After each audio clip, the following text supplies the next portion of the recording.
The compelling, there's two. Well, don't they think aliens could live in the ocean? So, I mean, Yes. that's how much. That was Jeremy Corbell was talking about Yeah. that the other day. That they, it's hard to say like what kind of information he's getting, how accurate it is. But they're basically saying, think about the movie Abyss, where the aliens lived underwater. He was like, that's probably what's going on. Yeah. That there's some sort of alien base underwater or some meeting place, or that's where they hide. That's where they go to be undetected. Do you think you're going to see it in your lifetime? Bigfoot or aliens? Aliens. Like, where it's like, oh, like we have to like talk to them now. We have to like interact with them. There's a video that is impossible to ignore.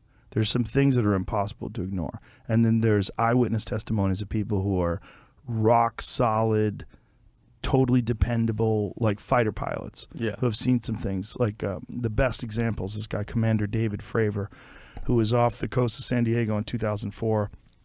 And this is corroborated by multiple points of data.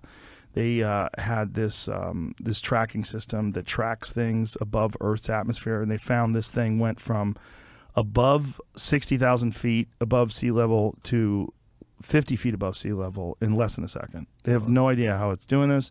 They have no idea. There's no method of propulsion that's visible.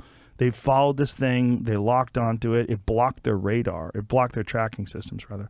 And then it jetted off at an impossible rate of speed. And then the Nimitz relocated this thing at their cat point. The cat point is where the fighter pilots, when they're doing this test, they're doing this exercise, they were supposed to meet at this very specific point. And that's where this thing had gone. Like this thing had read their manifest and knew, like, or read their plans and knew where they were going. What's wild? That is way more compelling to me than Bigfoot. The Bigfoot thing is just fun, but the alien thing is fun and likely. There's something going on. And so I go back and forth. Sometimes I think maybe it's some sort of government drone that's like so sophisticated and it's totally top secret. And if we ever go to war with China, that's when they're going to break it out. And then sometimes I think what they are is something that's monitoring us and making sure we don't blow ourselves up, making sure that we make this journey from territorial apes with thermonuclear weapons into some sort of an advanced intergalactic society, and that there's a very crucial moment where the instincts of these tribal people, which is all of us, all human beings, are these tribal territorial people, where you have to keep them from sabotaging any possible future progress by blowing themselves up, by killing each other, by what if we talk to them and then when you say that, they go, yeah, that was it. Is that easy? Like, not that easy, but like, you just go, is that it? You go, yeah, that's about it. We're trying to keep you guys from blowing yourselves up. This is like, but maybe that's like the natural thing that you see.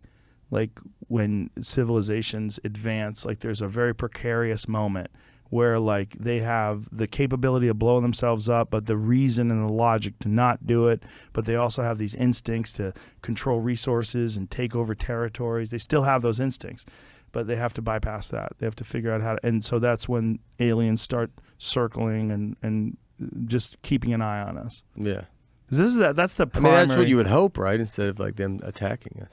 Yes. Because then so. I think if they were going to attack us, they would have already done it. Like if they really could do all those things, they could probably take out our power grid pretty easy. Apparently, the stories are that they're able to shut down nuclear launches and nuclear facilities, and that they do that, and they hover over military bases, and that they just shut everything down just to let you know, hey, bitch, I can that's just wild. flip that switch. So don't get too fucking squirrely out there. That's so crazy.